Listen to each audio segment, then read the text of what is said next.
It's time for the chip race.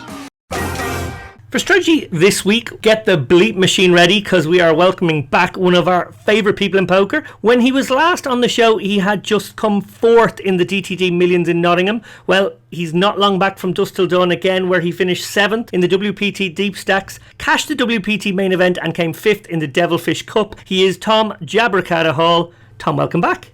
Hi, good to be here. Great to have you back, Tom. Well, let's get straight to this really fascinating hand. It comes from your WPT Deep Stacks Final Table. 7 players left. You are 5 of 7 with 18.5 big blinds. The chip leader folds under the gun. You are under the gun +1, and you glance down at 2 very pretty red aces. The hijack and button are the shorter stacks with 7 bigs and 15 bigs respectively. The cutoff small blind and big blind all have you covered, and they all have between 27 and 33 bigs. You elect to limp, something I'm guessing you do with your entire opening range that doesn't want to shove. Firstly, Tom, how do you split the shoving and limping range and why? I mean, this isn't something I've studied. It's not something that comes up super often, I don't think, when you're in the middle and these sort of stack sizes. Mostly, I think you just don't want to raise fold ace king offsuit ever, so you kind of construct a range around that. So shoving is like ace king off, ace queen off, and some not super strong pocket pairs, jacks, 10s, 9s, 8s. Why am I splitting like that? It's just a decision I made at a time. I'd already limped quite a few times before this hand. It's interesting that you say that you had already been limping and maybe that dynamic had been set up. Dara, we covered a hand not massively dissimilar from this with Dominic Mitchell a little while back. In that hand, he limped the button with queens off 15 bigs, and we talked about the merits of a limping strategy. One of the main benefits is it means we can play more hands because our weaker hands are theoretically protected by our monsters. Our range is, as they say, balanced. In a live setting versus opponents that we don't play against all the time, how important do you feel the concept of balance is? Well, it's still relatively important because balance is not just a matter of our opponent's tendencies and them trying to exploit us if we're unbalanced, but also just the card distributions that they're dealt. You know, they will be dealt strong hands a certain amount of the time. One of the things myself and Barry struggled the most with in our book on poker satellite strategy was how to play against limps late on when ICM is extreme. Because, first of all, people are often unbalanced in their limping strategy. Some people only limp monsters. Some people only limp, Jack 10 suited, which they feel isn't strong enough to raise. The conclusion we kind of came to was that it actually doesn't matter the fact that individuals are unbalanced because the population as a whole tends to be balanced because you have a certain sort of balance between the people who only limp monsters, the people who limp only weaker hands, and the people who sort of limp an internally balanced range anyway. So basically, because ICM is so extreme in this situation, there's a couple of reasons why we want to limp. First of all, we get to play more hands pre-flop by doing that because, as you said, we can open the weaker hands. They're protected by our stronger limps. Secondly, when we have a hand like aces, we're actually crying out for action. We don't just want to raise and have everybody fold.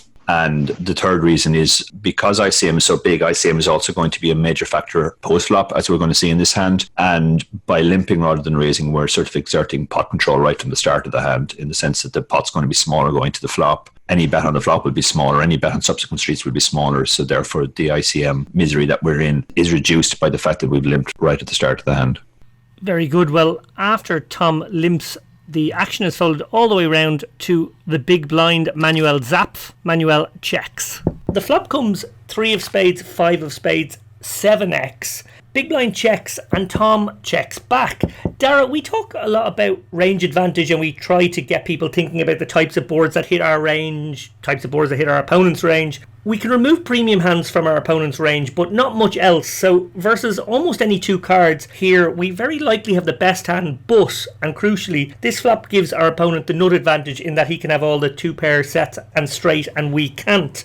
Tom's check is therefore prudent, but does facing this scenario, playing versus a completely undefined range, expose a major drawback of limping in the first place? No, I don't think it does because, people defend their blinds fairly wide anyway. So, the only thing probably raising does is flush out the absolute bottom of the range. So, okay, maybe on the specific board that gets rid of most of the 2 pairs, but we're still going to have the difficulty of the fact that we can't have sets. We actually can't even have too many pair hands that have hit the board apart from our ace-x suited. So we're still going to have problems and we're going to be facing a bigger pot if we've raised.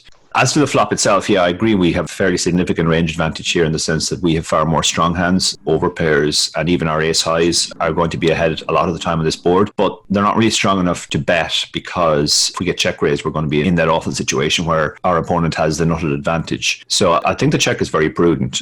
This is a point that a lot of less experienced players don't understand. They will look at a board like this and go, well, look, we have aces on a 7-high board, we have to bet. And I think maybe most listeners would be very surprised to find that Tom and myself think it's a fairly standard check. But actually, the solvers will also check this hand. There's no real reason to bet this hand.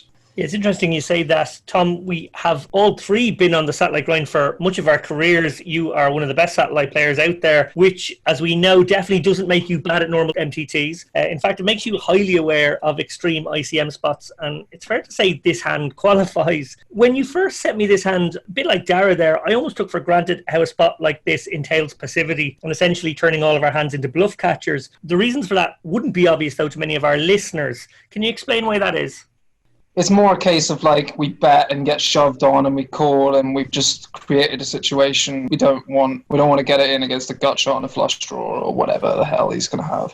In general, you're right. Being passive in these spots allows you to not bust more often and therefore realize your equity more often. And against good players, they should just start barreling off like mental as well. And you've got a really good bluff catcher. 2 red aces particularly. Yeah, that's a good point, where we want to have a lot of checks and not that many bets because of ICM. This is a very good strong hand to put into the check behind range. Well, the turn comes the 8 of spades. So the board now reads 3 of spades, 5 of spades, 7x, 8 of spades, completing the flush, making 6-9 a straight now and completing a lot of random 2-card, 2-pair combos. It also makes the board even wetter with a multitude of flush draws, straight draws and combo draws. The big blind bets 135k into 210k and Tom calls. Dara, calling here is a bit of a no-brainer, but the tricky part is what comes next.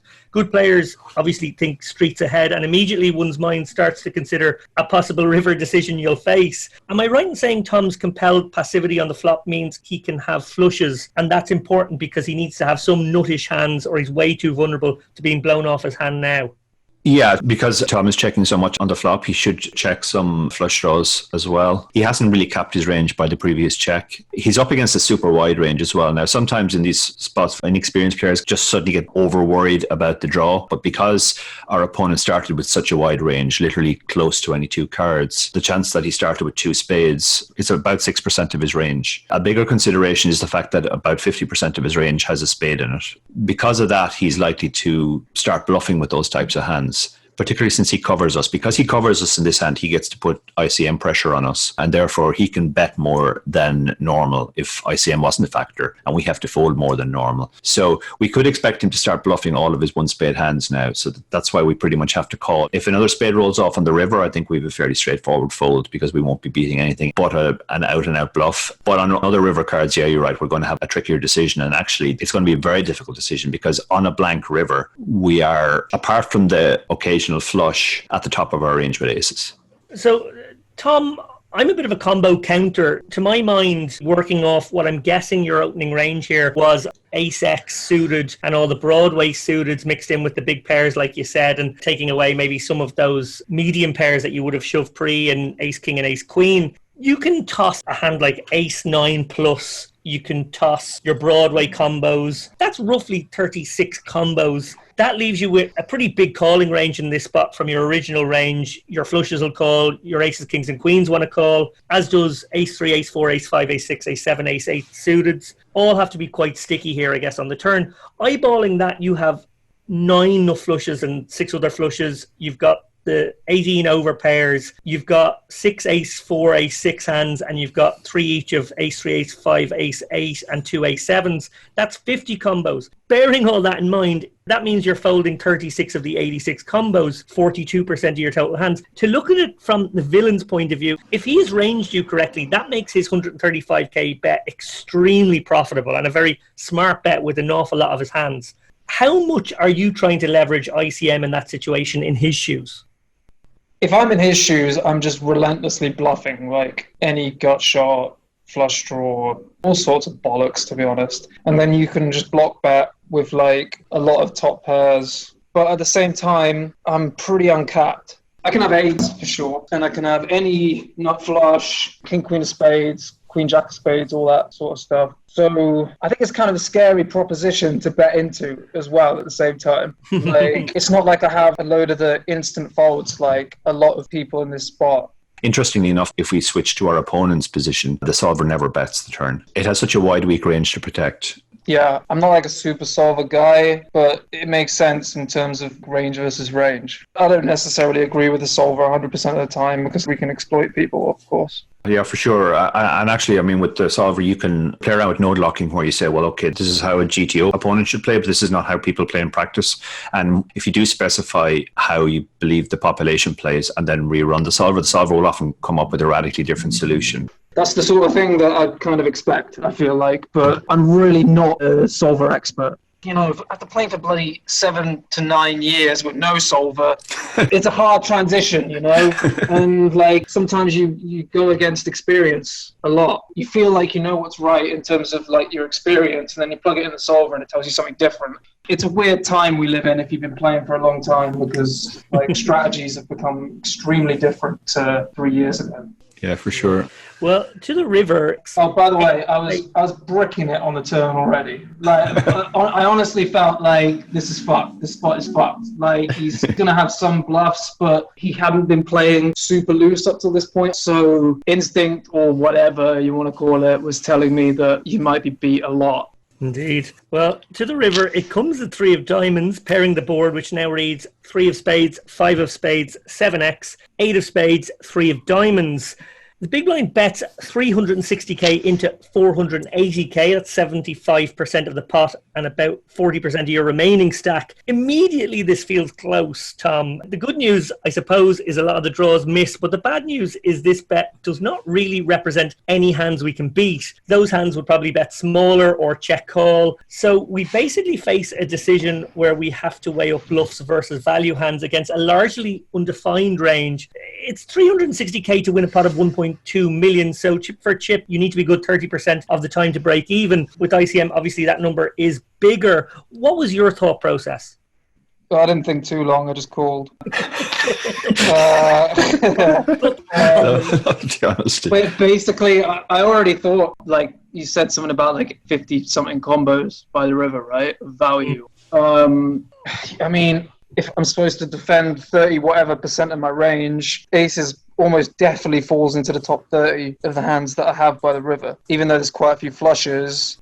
To crunch those numbers exactly, and again, we're obviously going with my assumptions pre.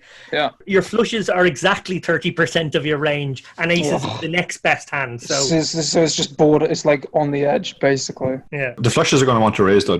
So our bluff catching range is like... This is literally our best bluff catcher. This is it. Yeah, I think this is the crux of the hand. Like, when I put this through the solver does recognize that this is our strongest hand that we can bluff catch with. Yet it does fold it some of the time. All the solver does is it calls with a certain percentage of all of its hands that can beat bluffs, enough to avoid being exploited by the bluffs. There's not a massive difference between aces here and jacks. I mean, it also kind of matters whether we have a spade or not. But yeah, I mean, we're in this horrible spot where we're only beating a bluff, but we can't fold all of our bluff catchers because then we get exploited by his bluffs. But that's the game theory perspective. The exploit perspective is like, is he over bluffing or under bluffing? If we're convinced that he's over bluffing, then we can call all our bluff catchers. If we're convinced that he's under bluffing, then we should just fold all our bluff catchers. And that's kind of what the decision comes down to. I don't know if anyone's over bluffing this spot. Yeah, that's kind of what I feel. I feel that in practice, almost every human live player under bluffs. We just think about like hands that are natural bluffs, like king of spades, ace of spades, 9-10, 9-jack. I mean, already that's not many, and I'm struggling to think of more. Some sort of like king 6 off or something, you know, that's up and down on the turn. It's really hard to like think of more hands that are bluffs. And it's really easy to think of shitloads of hands that are value hands. It seems like humans are going to underbluff this spot massively. Well, Tom, you called it an ICM nightmare, and surely it was that. I hope you can sleep more soundly now, knowing that you made the correct decision. I think Dara can confirm that calling in this spot, you know, while it doesn't make too much money, does make some money. It's literally right on the line. To put it in perspective, either betting or checking the flop makes us about $3,000 in the long run, and calling the turn makes us almost $2,000. Calling the river makes us $50. See, then it's a fold for me. Like $50 isn't enough. And the other thing was that it puts me down to 8 big blinds plus 2 and a big blind anti-game. So the future negative of calling is massive.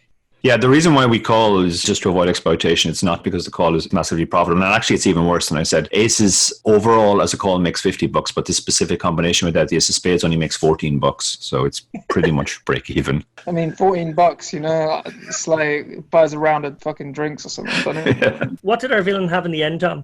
King Jack spades. Right. Yeah. Not loving that hand at all. Well, Tom, I want to thank you for bringing us this hand, giving us an insight into your thought process, and more importantly, not telling anyone to go